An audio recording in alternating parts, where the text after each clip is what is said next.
पाकिस्तान की सियासत के बारे में अगर किसी की पेशन गोइयाँ सबसे ज़्यादा दुरुस्त साबित हुई हैं गुज़िश्ता चंद सालों में, तो वो इमरान खान साहब हैं। वो कैसे, मैं आपको बता देता हूँ कुछ चीज़ें, और इसके ऊपर तो बाकायदा बहुत सारे वीलॉग्स हुए हैं, बहुत सारी इन्फॉर्मेशन आपके साथ पहले भी शेयर की है। लेकिन अब इमरान खान साहब ने एक बहुत बड़ी पेशन गोई कर दी है। वो पेशन गोई कैसे पूरी होगी, इमरान खान साहब को एग्जैक्टली पता है कि वो कब बाहर आएंगे, और उनको पता है कि ये हुकूमत कब ख़त्म हो जाएगी। कुछ चीज़ें हैं, इन्फॉर्मेशन जो पहले भी थी मेरे पास, और उसमें कुछ चीज़ें मैंने आज कलेक्ट की हैं, मैं आपके साथ शेयर कर देता हूं इमरान खान से मुताल्लिक। सबसे पहले तो आप अपने दिमाग में ये रखें कि इमरान खान साहब ने कहा था कि उनके खिलाफ तमाम सियासी जमातें इकट्ठी हो जाएंगी। ये जो लोग आपस में हमेशा लड़ते रहे हैं, ये इकट्ठे हो जाएंगे। हमने देखा ये इकट्ठे हो गए। फिर इमरान खान साहब ने कहा था कि ये इमरान खान की हुकूमत को गिराने के लिए जो है वो इदारों के दरवाजे खटखटाएंगे। वो सारा कुछ भी आपने होता हुआ देखा। फिर इमरान खान ने बताया कि कैसे उनकी हुकूमत खत्म की जाएगी। उनकी हुकूमत खत्म की गई। बाद में उन्होंने ये बताया कि नवाज शरीफ को पाकिस्तान वापस लाया जाएगा, नवाज शरीफ के मुकदमात खत्म किए जाएंगे, ये जितनी पॉलिटिकल पार्टी इक़्तिदार में आएंगी ये अपने मुकदमात खत्म करेंगी, इसके अलावा कुछ नहीं करेंगी। उन्होंने कहा था कि मईशत की बहुत तबाही हो जाएगी। उन्होंने कहा था कि पाकिस्तान के लोग जो हैं वो महंगाई के बोझ तले दब जाएंगे। ये सारी चीज़ें हमने होती हुई देखी, जो चीज़ें इमरान खान साहब ने कही। फिर उन्होंने एक बहुत बड़ा दावा किया था। उन्होंने कहा कि नवाज शरीफ को वापस तो लाया जाएगा, उनको इलेक्शन लड़ने के लिए अहल भी किया जाएगा, और नवाज शरीफ साहब को ना सिर्फ इलेक्शन लड़ने के लिए अहल किया जाएगा बल्कि उनकी पार्टी को इलेक्शन जिताने का बंदोबस्त भी किया जाएगा। लेकिन पब्लिक रिजेक्ट कर देगी सारे मंसूबे को इलेक्शन वाले दिन। यह भी पेशन गोई सच साबित हो गई। लोगों ने इतने बड़े पैमाने पर वोट डाले और इस तरीके से वोट डाले कि गिनने वाले जो हैं वो परेशान हो गए कि ये हुआ क्या। यानी 8 फरवरी का दिन पाकिस्तान की तारीख का एक ऐसा दिन है जिसे कभी भी भुलाया नहीं जा सकेगा। वो दिन पाकिस्तान में जमहूरियत के दिन के तौर पे याद रखा जाएगा। 8 फरवरी का दिन पाकिस्तान में अवामी जमहूरियत के नाम पे याद रखा जाएगा। जो एक्चुअली अवामी जमहूरियत होती है वो क्या होती है, ये हमने 8 फरवरी को देखा। उसके बाद फिर इमरान खान साहब का ये कहना था कि मुसल्लत करने की कोशिश की जाएगी पीडीएम की जमातों को दोबारा से मुल्क के ऊपर। और भी उन्होंने पेशन गोइयां की हैं, आपने ये सारी देखी, ये सारी तकरीबन सच साबित हुई हैं। जो बातें भी इमरान खान साहब ने कही थी वो तकरीबन सच साबित हुई। किस तरह नवाज शरीफ साहब वापस आए, किस तरह के उनके केसेस खत्म हुए, कैसे पीडीएम की जमातों ने अपने केसेस खत्म किए, कैसे एनआरओ 2 मुकम्मल हुआ, किस तरीके से पाकिस्तान तहरीक इंसाफ को क्रश किया गया, फिर किस तरीके से पाकिस्तान तहरीक इंसाफ जो है उसके उम्मीदवारों को क्रश किया गया। उसके बाद इलेक्शन उनके लिए कितना मुश्किल था। फिर उनके मुताबिक जो इलेक्शन का रिजल्ट था वो भी आ गया, लेकिन वो रिजल्ट बदल भी दिया गया जो उनके खदशात थे। अब इमरान खान साहब ने स्टेटमेंट दिया, पहले वो आप स्टेटमेंट देख लें, फिर मैं आपको बताता हूं कि उन्होंने ये स्टेटमेंट दिया क्यों है और किन बुनियादों पे वो ये बात कर रहे हैं। उन्होंने कहा कि ये रावलपिंडी के अंदर वो बात कर रहे थे। रावलपिंडी से रिपोर्ट हुआ है। इमरान खान साहब आपको पता है कि अडियाला जेल में मौजूद हैं। वहां पे सहाफियों से उनकी बातचीत हुई। उन्होंने कहा जी मैं 5 या 6 माह जेल में रहूंगा, फिर हुकूमत खत्म हो जाएगी। ये इमरान खान साहब का दावा है। यानी आज मार्च का महीना खात्मे की जानिब जा रहा है, आखिरी 10 दिन रह गए हैं। अप्रैल, मई, जून, जुलाई, अगस्त और सितंबर। बहुत सारे लोग ये कह रहे हैं, और मैं खुद भी इससे पहले कह चुका हूं, कि अक्टूबर से पहले या अक्टूबर के फौरन बाद, इस बीच में कहीं इमरान खान साहब की रिहाई इसलिए दिखाई दे रही है कि हालात उस तरफ जा रहे हैं। अब इमरान खान साहब ने किन चीज़ों की निशानदेही की मैं आपको बता देता हूं। केसेस के बारे में उन्होंने कहा कि फैसले पहले से हो चुके हैं, यहां सिर्फ कार्रवाई हो रही है। अलकादिर ट्रस्ट का केस जो है उन्होंने कहा बड़े कमाल का केस है, जिसमें चोरी भी नहीं हुई, पैसा भी हुकूमत के पास है और ट्रस्ट भी अभी तक चल रहा है, तो उसका केस मेरे ऊपर बना दिया है। अलकादिर ट्रस्ट के अंदर कुछ लोगों का यह क्लेम है कि उनके ऊपर बहुत दबाव डाला गया इमरान खान के खिलाफ गवाही देने के लिए, लेकिन उन्होंने गवाही देने से इनकार किया और उन्होंने काफी नुकसान उठाया है। इमरान खान साहब ने हसन नवाज, हुसैन नवाज के ऊपर उन्होंने तनकीद की। उन्होंने कहा जी इंग्लैंड में 9 अरब का घर 18 अरब में इन्होंने बेचा है, और नेशनल क्राइम एजेंसी जो है इंग्लैंड में, उन्होंने मशकूक ट्रांजैक्शन पकड़ ली थी। हसन नवाज से पूछा जाना चाहिए कि वो घर खरीदने का पैसा उनके पास कहां से आया। ये दोनों भाई पनामा में पकड़े गए थे। हुसैन नवाज ने टीवी पर बैठ के कहा था कि फ्लैट मरियम नवाज के हैं, यानी उसकी मलकियत है मरियम नवाज साहिबा की। तो इमरान खान साहब ने कहा कि मुल्क में जो कुछ हो रहा है इससे सारा निजाम बेनकाब हो गया है। निगरान हुकूमत, इलेक्शन कमीशन और एस्टेब्लिशमेंट सब एक है, सब कुछ झूठ पर चल रहा है। ये खबर मैं आपको पढ़ के सुना रहा हूं क्योंकि बहुत सारे अखबार में बहुत सारी जगहों पर छपी है, तो मैं आपको एज इट इज पढ़ के सुना रहा हूं एक्सप्रेस न्यूज से। एक्सप्रेस की जो ऑनलाइन वेबसाइट है वहां पे ये खबर मौजूद है, वहां से मैं आपको पढ़ के सुना रहा हूं। और उसमें इमरान खान साहब ये कह रहे हैं कि इलेक्शन कमिश्नर कितना झूठा शख्स है। फाफिन समेत 5 रिपोर्ट्स के बावजूद वो अभी तक बैठा हुआ है। सब कह रहे हैं कि चीफ इलेक्शन कमिश्नर को इस्तीफा दे देना चाहिए। उन्होंने कहा कि आईएमएफ के प्रोग्राम से मुल्क में महंगाई का एक तूफान आने वाला है। मैंने आईएमएफ को कहा था कि मुल्क में सियासी इस्तेहकाम आने तक कर्जा जारी ना किया जाए। सियासी इस्तेहकाम ना होने की वजह से जो कर्जे के पैसे मिलेंगे वो जाया हो जाएंगे, ये इमरान खान साहब कह रहे हैं। आमदन के जराए ना बढ़ाने तक कर्ज लेने से कोई फायदा नहीं होगा। ये आप कर्जा लेते जाएंगे, आपको कर्जा बढ़ता जाएगा, आपकी आमदन है नहीं। आप तनख्वाहें देने के लिए भी शहबाज शरीफ साहब ने खुद कहा थोड़े दिन पहले कि जो तनख्वाहें अदा कर रही है हुकूमत, वो कर्जे के पैसे से अदा कर रही है। जब मैंने 1 साल पहले ये बात की थी तो मेरे ऊपर बहुत बौछार हो गई थी और बहुत ज़्यादा अटैक किया था मेरे पे PMLN ने और बाकी सियासी जमातों ने कि आपने ये बात क्यों की, आप पाकिस्तान के खैर ख्वाह नहीं है। आज उस बात की तस्दीक पाकिस्तान के वज़ीर आज़म ने खुद की है कि एक चाय का कप भी जो हम पीते हैं वो उधार के पैसे से पीते हैं, और जो तनख्वाहें हम सरकारी मुलाजमीन को दे रहे हैं वो उधार के पैसे से दे रहे हैं। शहबाज शरीफ साहब ने अपने मुंह से खुद इस बात का एतराफ़ किया है। इमरान खान ने कहा कि हमारी मईशत का जो सबसे बड़ा मसला है वो डॉलर्स की कमी है, पाकिस्तान में डॉलर्स नहीं है, डॉलर में मुल्क में लाने का तोड़ हमारे पास है। ये इमरान खान साहब का दावा है और ये बैरून मुल्क पाकिस्तानियों के जरिए से मुमकिन है। वो इस वक्त सरमायाकारी करेंगे जब मुस्तहकम हुकूमत होगी और वो हुकूमत को ओन करेंगे ओवरसीज पाकिस्तानी, तो फिर वो पाकिस्तान के अंदर सरमायाकारी करेंगे।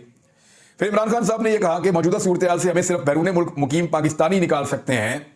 उन्होंने कहा कि 9 मई हमें गद्दार साबित करने के लिए प्लान किया गया, ये इमरान खान साहब ने दावा किया, और साथ ये कहा कि पाकिस्तान तहरीक इंसाफ को क्रश करने के लिए मुझे 1 हफ्ते में 3 सजाएं दी गई, लेकिन यह मंसूबा नाकाम हो गया। मैं मजीद 5 या 6 माह जेल में रहूंगा और उसके बाद हुकूमत खत्म हो जाएगी। मुझे मालूम है ये हुकूमत 5 से 6 माह से ज्यादा नहीं चल सकेगी। पीपल्स पार्टी काबीना का हिस्सा इसलिए नहीं बनी क्योंकि उन्हें पता है कि ये सेटअप नहीं चलेगा। इमरान खान साहब ने आरिफ अलवी साहब के बारे में कहा कोई नाराजगी नहीं है, उन्होंने कोशिश की और अच्छी नीयत से कोशिश की, लेकिन मेरे नाम के ऊपर क्रॉस लग चुका था, वो कामयाब नहीं हुए। फिर इमरान खान साहब ने कहा कि पाकिस्तान ने यह किया था कि अमेरिका के और तालिबान के डायलॉग्स करवाए थे, और पाकिस्तान दहशतगर्दी के हवाले से जो पाकिस्तान में दहशतगर्दी आती है TTP के जरिए से या मुख्तलिफ अस्करियत पसंद ग्रुपों के जरिए से, उसमें तालिबान के साथ डायलॉग्स कर रहा था। और वो मामला उस वक्त इमरान खान साहब के बकौल जो जनरल बाजवा हैं उन्हें इमरान खान साहब ने कहा था कि जनरल फैज़ को तब्दील ना करें, वो दहशतगर्दी और अफगानिस्तान का मसला हल कर सकते हैं। जनरल बाजवा ने कोर कमांडर कॉन्फ्रेंस में कहा था कि इमरान खान जनरल फैज़ को आर्मी चीफ बनाना चाहता है, हालांकि ये बात मेरे वहमो गुमान में भी नहीं थी। इमरान खान साहब ने ये बात सहाफ़ियों के साथ की और ये रिपोर्ट हुई है।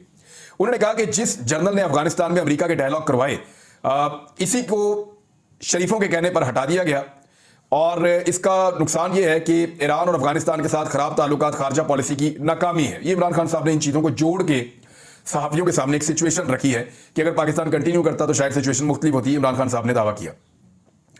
फिर इमरान खान साहब ने कहा कि अली अमीन को सूबा चलाना है और उसे पैसे चाहिए। वो सूबे का शेयर लेने के लिए वज़ीर आज़म से मिला है, उसे वज़ीर आज़म के साथ तस्वीर उस वक्त बनवानी चाहिए थी जब पैसे मिल जाते। वफाक खैबर पख्तूनख्वा को पैसे नहीं देगा। शरीफों से ज्यादा नाकाबिले एतमाद कोई भी नहीं है। शरीफ फंस चुके हैं, अगर ये बूट को छोड़ते हैं तो उनकी सियासत खत्म हो जाएगी।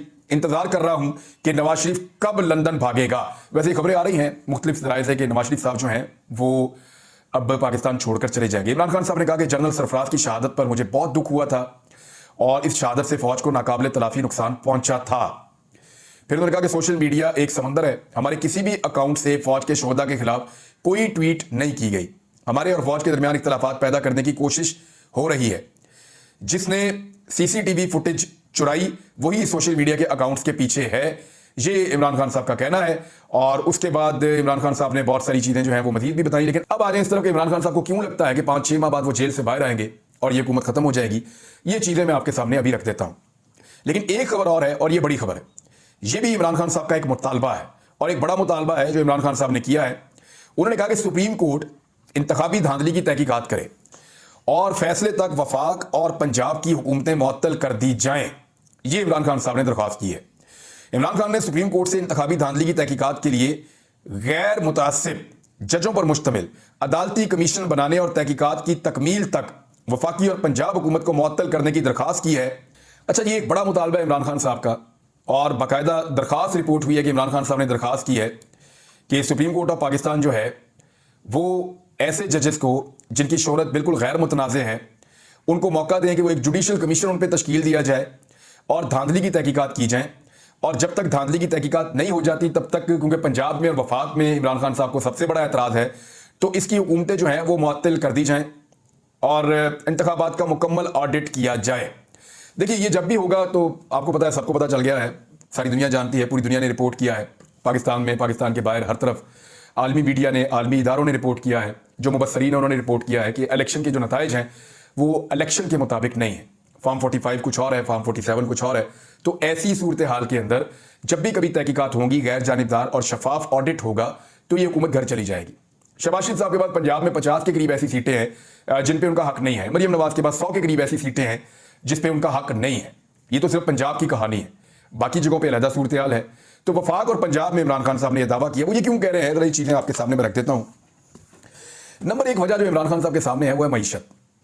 मीशत पाकिस्तान की लगातार डूबती चली जा रही है। इमरान खान साहब ने अपनी हुकूमत गिरने से पहले भी इस बात के बारे में वार्न किया था कि जब उनकी हुकूमत गिराई जा रही थी 2022 में, तो उनको लगता था कि मीशत डूबेगी और नीचे की जानिब जाएगी।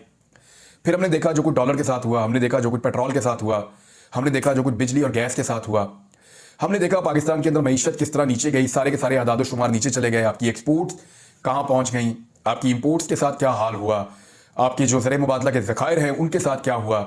आप जो भी मीशत का एक प्लान बनाते थे वो नाकाम हो जाता था बदकिस्मती से।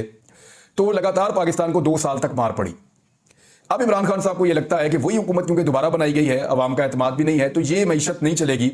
और जब मीशत नहीं चलेगी तो एक बहुत बड़ा बोझ इस हुकूमत पे जून में पड़ेगा बजट के मौका पर, और जुलाई से ऑनवर्ड बड़े खौफनाक एहतजाज शुरू हो सकते हैं। तो ये हुकूमत शायद उन एहतजाजों का सामना ना कर पाए और अवामी रद्द-ए-अमल के सामने टिक ना पाए। एक तो चीज़ उनको ये लगती है कि मीशत की तबाही। दूसरा महंगाई। देखिए, मैंने ज़ाती तौर पे इसको चेक करवाया और बहुत सारा डाटा इकट्ठा किया है, स्पेशली गैस और बिजली के बिलों पे। जिन लोगों को गैस का बिल 1800, 1200, 1500 यहाँ तक आता था, उनका कम से कम बिल 15,000 आया। और 1 लाख रुपए से ज़्यादा भी गैस के बिल्स आ गए पाकिस्तान में पहली मरतबा। 50,000 का बिल 10 मरले के मकान का भी आ गया है गैस का इन सर्दियों में। अब लोग वो बिल कैसे जमा कराएंगे? मिडिल क्लास बहुत परेशान है। गैस का बिल इतना ज़्यादा है कि उनकी माहाना इनकम से ज़्यादा गैस का बिल आ गया पाकिस्तान में। और ये कीमतें लगातार बढ़ रही थी। हम आपको रिपोर्ट कर रहे थे कि गैस की कीमतें बढ़ती जा रही हैं, बढ़ती जा रही हैं। ये एकदम बबल जो है ये फटेगा और सारा प्रेशर पब्लिक के ऊपर आ जाएगा, और पब्लिक के ऊपर प्रेशर आ गया। मैं आदाद शुमार आपके साथ डिटेल में भी बाद में शेयर कर दूंगा। बिजली की कीमतें काफ़ी बढ़ गई हैं, यूनिट की प्राइस जो है वो कई गुना बढ़ गई है, और उसका बराह रास्त बोझ जो है वो डोमेस्टिक यूज़र के ऊपर, या जो छोटी फैक्ट्रियाँ हैं वहाँ पे, या जो ताजिर हजरात हैं, उनको इसका बहुत ज़्यादा इम्पैक्ट आ रहा है। तो बिजली एक बहुत बड़ा रीज़न है, पेट्रोल की प्राइस एक बहुत बड़ा रीज़न है। हालांकि आलमी मंडी में पेट्रोल की कीमतें कम हुई हैं इमरान खान के दौर की निस्बत, लेकिन पाकिस्तान में इमरान खान के दौर की निस्बत पेट्रोल की कीमतें बढ़ी हैं। शहबाज शरीफ साहब ने दावा किया था कि पेट्रोल 70 रुपए लीटर वो बेचेंगे जब हुकूमत में आएंगे। आज पेट्रोल 350 रुपए लीटर है, यानी जितने का शहबाज शरीफ ने कहा था उससे 4 गुना में शहबाज शरीफ साहब इस वक्त पेट्रोल बेच रहे हैं। जितने का इमरान खान साहब बेच रहे थे उससे दुगने में शहबाज शरीफ साहब पेट्रोल बेच रहे हैं। हालांकि आलमी मंडी में पेट्रोल सस्ता हुआ है इमरान खान साहब के दौरे हुकूमत के मुकाबले में। डॉलर की प्राइस, अभी डॉलर को जैसे कंट्रोल किया गया है, कुछ लोगों ने यह दावा किया, और जो आदाद शुमार को जानते हैं, जो मईशत को जानते हैं, कि इस वक्त डॉलर को कंट्रोल किया गया है, और अगर इसको किसी वक्त भी IMF के मुतालबात के ऊपर छोड़ा गया तो फिर डॉलर दोबारा 300 से ऊपर खुदा ना खास्ता जा सकता है। यह सूरत हाल पाकिस्तान की मईशत के लिए मुश्किल होगी। तो महंगाई एक बहुत बड़ा फिनोमिना है जो 30% के लगभग घूम रही है। रमजान का महीना है, अवाम को कोई रिलीफ देने में हुकूमत मुकम्मल तौर पर नाकाम रही है। हुकूमत हालांकि अभी थोड़े दिन पहले आई है, लेकिन ये तसलसल है उसी हुकूमत का जो 2022 के अप्रैल में बनी थी, यानी अभी तक ये तसलसल के साथ इक़्तिदार में है। तो इनके ऊपर रिस्पॉन्सिबिलिटी फिक्स की जा सकती है, यही इक़्तिदार में चले आ रहे हैं। इत्तेहादियों की बेरुखी, यानी इमरान खान साहब को ये लगता है, और ये ऑब्वियस है, कि जिस वक्त बहुत प्रेशर पब्लिक का आएगा तो PMLN को उसके इत्तेहादी अकेला छोड़ना शुरू कर देंगे। MKM और पीपल्स पार्टी इस बोझ को नहीं उठाएंगे, और बाकी जमातें भी इस बोझ को नहीं उठाना चाहेंगी जो बोझ PMLN के ऊपर बदनामी का पड़ेगा महंगाई की और मईशत की तबाही के नतीजे में। गैस और बिजली का बहरान मैंने आपको पहले बता दिया कि लोड शेडिंग बड़ी खौफनाक किस्म की हो सकती है, इसलिए कि बिजली का जो यूनिट पैदा हो रहा है वो बहुत महंगा पैदा हो रहा है।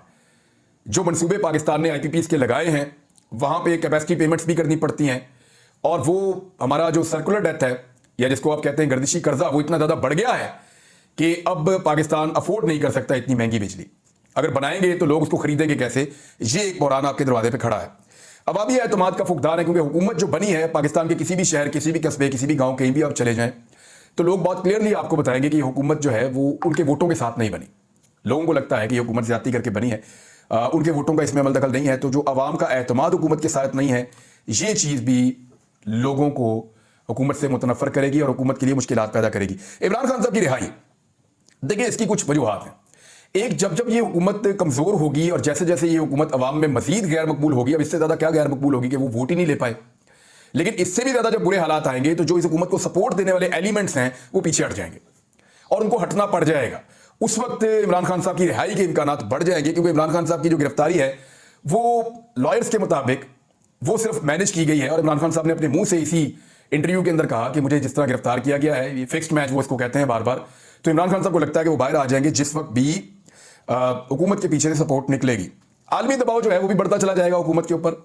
ये भी एक बहुत अहम फिनोमिना है, क्योंकि अमेरिका में एक इलेक्शन होने जा रहे हैं। कुछ लोगों ने उससे उम्मीद बांधी हुई है, लेकिन मेरे ख्याल में वो बेजा है, क्योंकि मैं कुछ चीज़ें आपको बताऊंगा इसराइल के हवाले से और अमेरिका के हवाले से, डोनाल्ड ट्रंप के हवाले से, कि जिन लोगों ने डोनाल्ड ट्रंप से उम्मीद बांधी हुई है वो एक लेवल से आगे इस चीज़ को जो है वो उससे उम्मीद नहीं रख सकते। क्यों, मैं वो आपको बताऊंगा।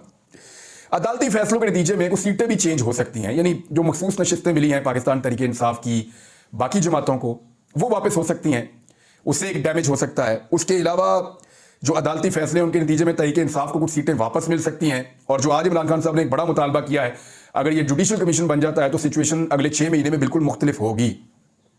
बाइडन इंतजामिया को इमरान खान के खिलाफ समझा जाता है। डोनाल्ड लू से भी एक स्टेटमेंट लिया जा रहा है, आज उनको स्टेटमेंट देना है। देखते हैं कि डोनाल्ड लू से क्या बातचीत होती है और वो क्या जवाब देते हैं सवालात का। पाकिस्तान के अंदर उनकी मुदाखलत के हवाले से अमेरिका में उनके ऊपर ये प्रोब हो रहा है, देखते हैं कि वो क्या जवाब देते हैं। लेकिन जो बाइडन इंतजामिया का वक्त खत्म होने को इमरान खान साहब की कामयाबी के तौर पे देखा जा रहा है कि उनके ऊपर जो एक अनड्यू प्रेशर है या जो एक्स्ट्रा प्रेशर इमरान खान साहब या उनकी हुकूमत के ऊपर पड़ा हुआ है, शायद वो खत्म हो जाएगा। ये भी उम्मीद लगाई जा रही है। ये वो फैक्टर्स हैं, कुछ और फैक्टर्स भी हैं, लेकिन टाइम महदूद है, जो इमरान खान साहब की रिहाई से इस हुकूमत के खात्मे तक की एक तस्वीर बना सकते हैं। बहरहाल